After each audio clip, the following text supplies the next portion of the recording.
Hola a todos, bienvenido en Podcast Northern Football. Ben Steiner y Alex Gonge-Ruzic. My Spanish is not great. It was fine for about 2 days. Welcome back into the Northern Football Podcast, episode 234 of Northern Football. Ben Steiner alongside Alex Gonge-Ruzic. The post-match show, effectively, of what was a disappointing Whitecaps CONCACAF Champions Cup final. 5-0 loss.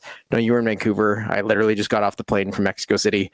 Alex, how you doing? A bit of a fever dream the last couple days. Kudos. I think you could tell you spent some time with the hermanos down in Mexico City, and certainly left with some memories you won't forget, even if from the footballing standpoint, they're maybe not the memories you were expecting to have. Yeah, I think we were both expecting a match that was going to be a little bit closer in that one. I definitely enjoyed my time in Mexico City. Was down there for just over 2 days and was able to see some tourist stuff and see the Whitecap supporters down there as well. But, we get into this game, it just was wrong from warm-ups. They looked scared in warm-ups. They were missing the net, unlike I've seen before in warm-ups. The match starts 8 minutes in, they're down. 40 minutes in, they're down 4-0. And of course, Ipavelda gets another one. It just, everything went wrong for these Whitecaps. Where'd it go wrong? Oh, that's the $1 million question that the Whitecaps themselves will be trying to answer, because I think at the end of the day, what's funny is you look back on a day like day and it's just so disappointing. Yet heading into this, there was a very strong chance the Vancouver Whitecaps were not going to win this tournament. I think it's something we said on this show. Certainly it's something I said in the lead up. At the same time, I think the one guarantee I had, and anyone who'd ask me, like, what do you think of this game? I'm like, the one thing is this is going to be a competitive, even matchup between what on paper have been the top two teams in CONCACAF so far this tournament in 2025. And that's probably the most frustrating point, is that the Whitecaps, who have themselves been a remarkable story, underdogs, beating Mexican teams and just playing this excellent, fun football that they maybe have never played before, put about the worst account of themselves, certainly this year. That was their worst performance this year. But honestly, if you're looking through the last 14 years, that might have been the worst performance, period. I know there's some references to, it was like 6-0 Sporting Kansas City 2018. Even that game doesn't feel like that bad, because that team sucked. Like, it was a bad year. Well, I guess the team didn't suck. They had Alphonso Davies, Kai Kamara, but it was just not a good year. And that kind of summed up that. This came out of absolutely nowhere, and it was a final where it was not supposed to happen. Obviously, 2025 has not been a normal footballing year. Teams are winning trophies who haven't won them in a long time. When on the flip side, in UEFA Champions League final, Inter Milan, same deal. Everyone thought it was going to be an even final. They got absolutely destroyed. Side note, if you do happen to know any Inter Milan and Whitecaps double fans in your life, that combination is more likely than you think. Please hug them, because it might have been about as worse of a weekend as they could have had sporting wise just ever in two major finals. But yes, that was probably the biggest disappointment, just how lopsided it was. And it wasn't even like it got to halftime 0-0 and then it came off the rails and you remember those 45 minutes. It just was bad from the start, like you mentioned. No desk, no power, just a seat. I'm like, okay, I guess this is it. I was about right on the halfway line. I couldn't see maybe 12 feet in from the near touchline because it's such a shallow bowl. But definitely the most interesting press setup I've ever had. But it was loud. Like, I think, Alex, you had a similar situation in Costa Rica during World Cup qualifying, that you're right in the middle of it.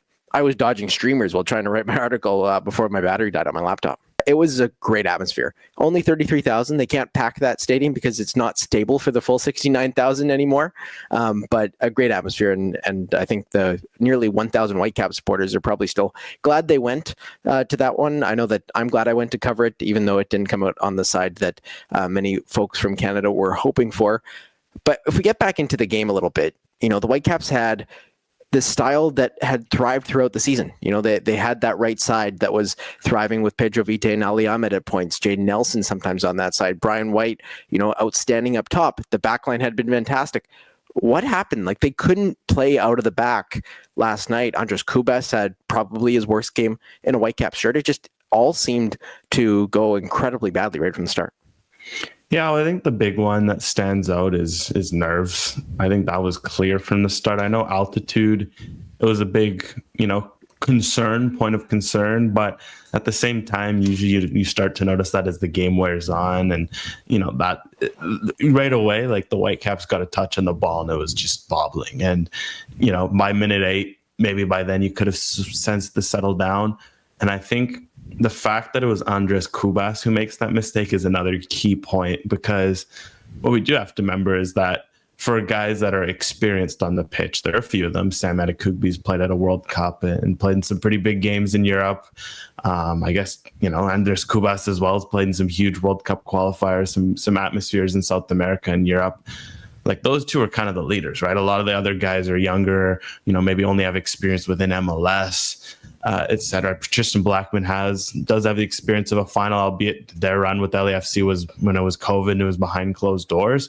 So when it was Cubas, one of the guys, your leaders, you're only DP on the field too, right? Like, financially, in that sense, a leader, he makes a mistake and it ends up in your net. That's tough, because in that moment, you're kind of looking for guys to lead the ship, to carry you through that tough start, your nerves.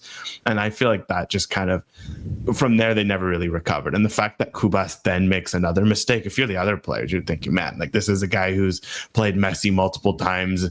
He's played at La Bombonera. He's played in these sorts of atmospheres, and he looks just completely out of sorts.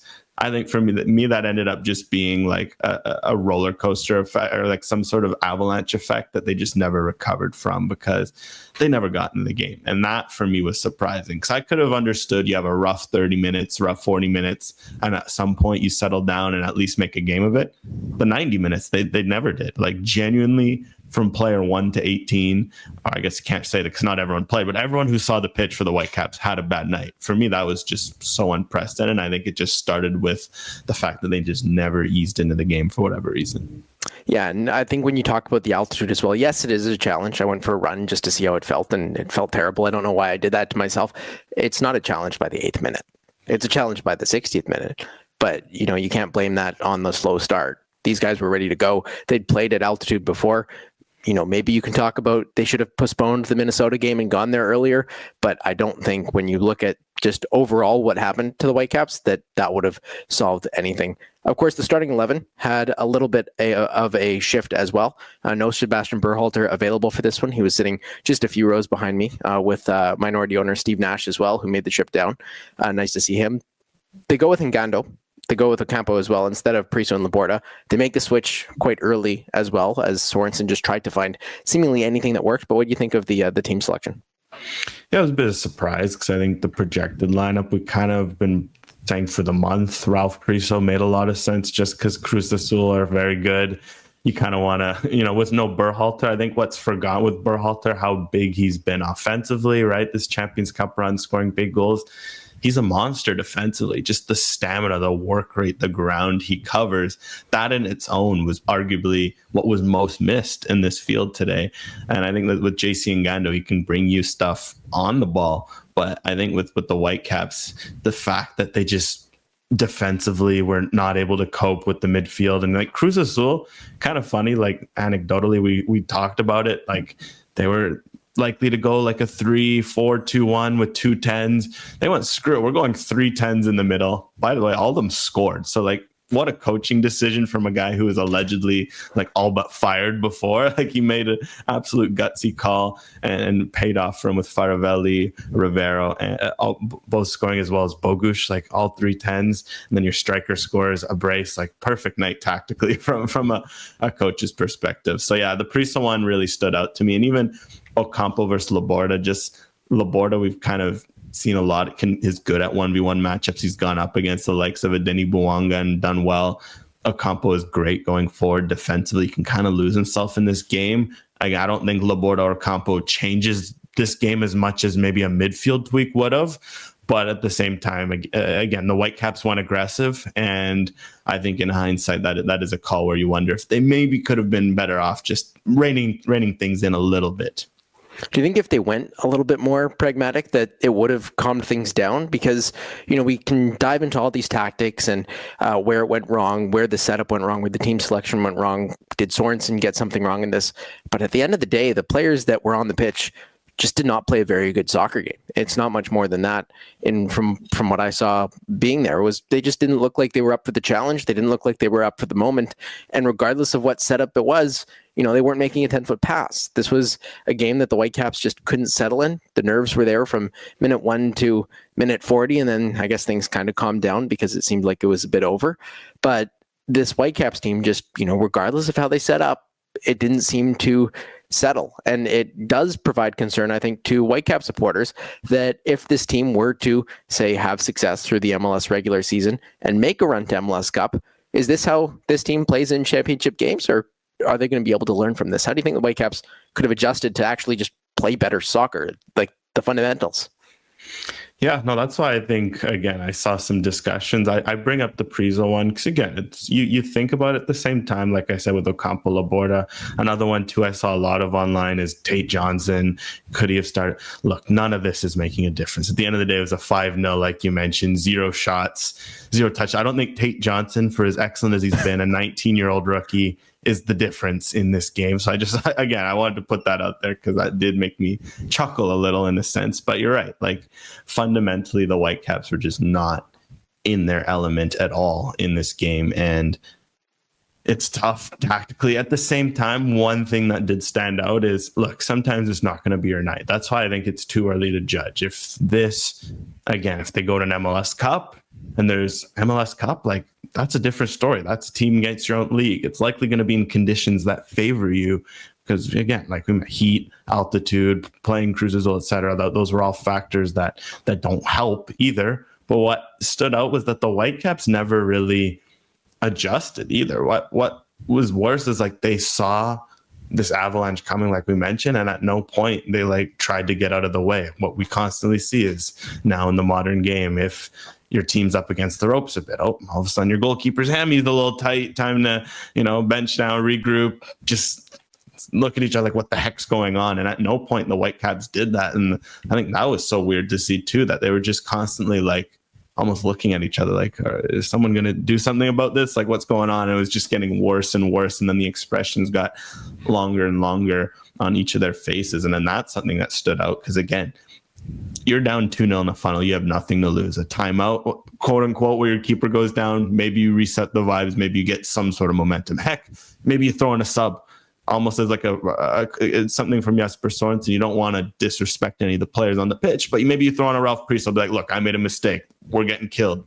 Try something. I also found psychologically the Whitecaps did themselves no favor. And in a game where a team of Cruz Azul's pedigree is going to have so many psychological advantages, that's another area where the Whitecaps came up short.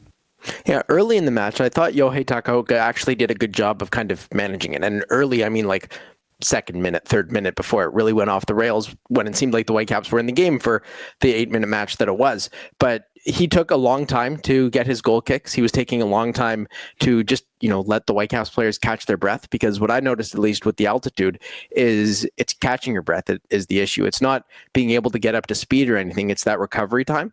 And so he was giving the Whitecaps that recovery time to be able to adjust to that. And then it seemed like Takaoka went back to rushing quickly because the Whitecaps were losing and nothing could really calm down. And that was a concerning factor for the Whitecaps because they just, even at halftime, I asked Brian White what they did at halftime, and it didn't seem like there was much of a, this is what we need to do. We just need to take a deep breath. We're down a lot, but they can score 4 goals. We're in this game too. Technically we could score 4 goals as well. Yeah, and even to the point of slowing things down, even the turnovers from Cubas, the first 2 goals, they're pretty unforced. It wasn't like Cruz Azul came out with their pants on fire and we're pressing the Whitecaps viciously. Sepulveda was just kind of roaming around, trying to force the center backs to one side. The wing backs were kind of pressing up, but nothing really egregious. The midfield 3 were kind of waiting for a mistake. That was the worst part, that the Whitecaps invited them and then made the mistakes too. And that's something where we've talked a lot about the Whitecaps' offensive brilliance all year. But we also talk about their defensive brilliance, and a large reason for that is they do not make many mistakes in their own half. When they're making mistakes, it's in the final third and they're trying things. That was another thing that stood out too, as well, is that just like the mistakes were so unforced and played right into Cruz Azul's hand, and it was just so shocking as well, because again, they never adjusted to that. They never at one point maybe identified, like Cruz Azul, the way they're pressing, the switch looked very on all night. They were never really looking for that switch. They never adjusted in that regard either.